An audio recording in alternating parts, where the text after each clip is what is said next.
ইন্নাল্লাহা ইয়া'মুরু বিল আদলি ওয়াল ইহসানি ওয়া ইতা'i যিল কুরবা ওয়া ইয়ানহা আনিল ফাহশাই ওয়াল মুনকারি ওয়াল বাগই ইয়া'iযুকুম লা'আল্লাকুম তাযাক্কারুন। আল্লাহ সুবহানাহু ওয়া তাআলা বলেন, ইন্নাল্লাহা, নিশ্চয় আল্লাহ, ইয়া'মুরু বিল আদলি, ইয়া'মুর আমরের শব্দ, আল্লাহ সুবহানাহু ওয়া তাআলা আদেশ করতেছেন বিল আদলি ওয়াল ইহসান, তোমরা আত্মীয় স্বজন অর্থাৎ আদল মানে ন্যায় পরায়ণতা, মানুষের সাথে ন্যায় পরায়ণতা করো। একজন মানুষ তোমাকে আঘাত করেছে, সেই আঘাতের যদি তুমি জবাব দাও তাহলে তুমি ইসলামের বিরোধিতা হয়ে গেলে, ইসলামের পরিপন্থী হলো না। ইসলাম চায় না, ইসলাম মানে হচ্ছে শান্তি, ইসলাম মানে হচ্ছে শান্তির ধর্ম।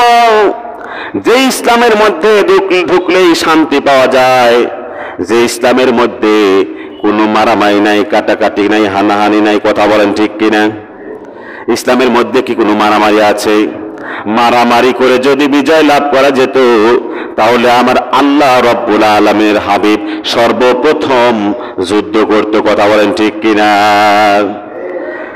যুদ্ধের জন্য পারমিশন দিত, মানুষদের যুদ্ধ করা লাগতো না, সেনাবাহিনী দিয়ে যুদ্ধ করা লাগতো না, স্পেশাল ফোর্স দিয়ে যুদ্ধ করা লাগতো না। যদি বলতো রব্বুল আলামিন তুমি তোমার ফেরেশতা দিয়ে এই তায়েফবাসীকে পাহাড় চাপা দিয়ে তাদেরকে ধ্বংস করে দাও, প্রতিশোধ গ্রহণ করব, এই কথা যদি বলতো, আল্লাহর কাছে দোয়া করা মাত্রই কবুল হয়ে যেত। ফেরেশতারা বলে ফেললো, ও আল্লাহর হাবিব, আপনার যে কঠিন অবস্থার সম্মুখীন হয়েছে, রক্তাক্ত করে ফেলেছে তায়েফবাসীরা, আপনি হুকুম দেন তাদেরকে দুই দিকে দুই পাহাড় চাপা দিয়ে তাদেরকে কাফের বেঈমানদেরকে ধ্বংস করে দেই।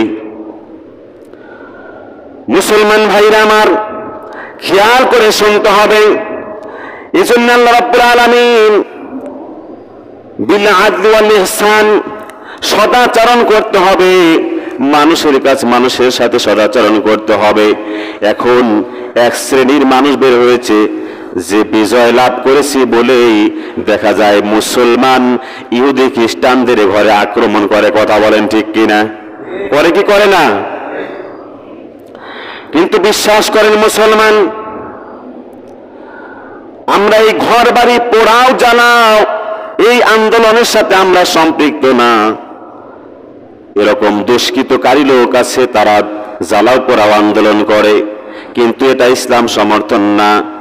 আল্লাহ রাসূল যেটা করে নাই, যেটা আমাদেরকে শিক্ষা দেয় নাই, সেটা আমরাও করব না, জোরে বলেন ঠিক কিনা? তবে মুসলমান শুনে রাখেন, আল্লাহ পাক যে বিল আদলি ওয়াল ইহসান, এই ইহসানের তাফসীর পড়ে দেখলাম এটা বিভিন্ন অর্থে ব্যবহৃত হয়েছে, যেটার বাস্তব ধারণা শুনলে দেখা যায় চোখ দিয়ে পানি ঝরঝর করে চলে আসবে। বিল আদলি ওয়াল ইহসান, এই আদলটা হচ্ছে ন্যায় বিচারক, ইহসান মানে সদাচরণ। একজন মানুষ আর একজনের সাথে সদাচরণ করবে, একজন বিচারক আর একজনের বিচারক আর একজন মানুষের সাথে সদাচরণ করবে। মুসলমান আপনাদের কাছে জানতে চাই, আজ অবধি পর্যন্ত যেই সমস্ত মানুষেরা অর্ডার করেছে মানুষকে ধ্বংস করার জন্য, জ্বালাও পোড়াও আন্দোলন করার জন্য স্টিম রোলার চালিয়েছে, কিন্তু যারা এই কথা প্রকাশ করেছে তারাদের জীবন নাশাত হয় নাই, কিন্তু তাদের ওই ফোর্সের যেই সমস্ত লোকগুলো আছে তারা দেখা যায় এই কথা মানতে গিয়ে নিজের তাজা রক্ত দিয়ে গেছে, জোরে বলেন ঠিক কিনা? দিছে কি দেয় নাই? পুলিশের রাহাজানি শুনলে চোখ দিয়ে পানি পড়ে। আরে বড় পোস্টে যারা আছে তারা মারা যায় না, কিন্তু ছোট ছোট কনস্টেবল তারাও মারা যাচ্ছে। এমন একটা আমাদের বাংলাদেশে এমন একটা ঘর তৈরি করেছে, সেটা হচ্ছে আয়নাঘর। আয়নাঘর চেনেন? ওই মুখ দেখে না আয়নাঘর নাই, মুখ দেখা যায়, এই আয়না সেই আয়না না। এই আয়নাঘরের তথ্য দেখলে শুনলে চোখ দিয়ে পানি দর দর করে পড়বে। যে আয়নাঘরে বাহিরে আজান হচ্ছে, সেই আজানগুলো তার কানের ভিতরে পৌঁছায় না। বাহিরে শব্দ হচ্ছে, আওয়াজ হচ্ছে, প্রতিধ্বনি হচ্ছে, সেই শব্দগুলো তার ভিতরে পৌঁছানোর কোনো কায়দা নাই। আমাদের বাংলাদেশের একজন ব্যারিস্টার, যিনি 8 বছর পরে ওই আয়না ঘর থেকে বের হয়েছে, সুবহানাল্লাহ পরে, আল্লাহ পাক বাঁচিয়ে রেখেছেন। খাবার কিছু দিয়েছে, দেয় নাই এরকম ভাবে, সেই ঘরের ভিতরে মানুষ যাওয়া তো দূরের কথা, 8 বছর 10 বছর 15 বছর চলে গেছে, ওখানে তার সেই মানুষগুলোকে আটক করে রেখেছে বিনা দোষে। জানেন আয়নাঘরের খবর জানেন? এ তথ্য নিয়েছেন? এখন সব তথ্য বের হয়ে যাচ্ছে। কয়েক বছরের শাসনে যা কীর্তিকলাপ হয়েছে, সব তথ্যগুলো এখন বের হয়ে যাচ্ছে। এই আয়নাঘরের তথ্য এক পুলিশ দিয়ে তার চোখ দিয়ে দর করে পানি পড়তেছে আর্মি।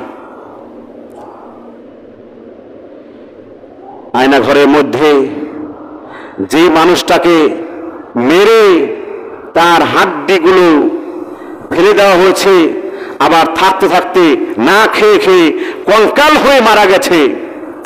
আমাদের বাংলাদেশের যেই ব্যারিস্টার বের হয়েছে, তার দাড়িগুলো সব ঠিক আছে, কিন্তু মুখের আকৃতি একদম বিকলাঙ্গ হয়ে গেছে, কারণ তাকে ঠিকমতো খেতে দেওয়া হয় নাই, তাকে ঠিকমতো পরিচর্যা এরকম শারীরিকভাবে কোনোই দেওয়া হয় নাই।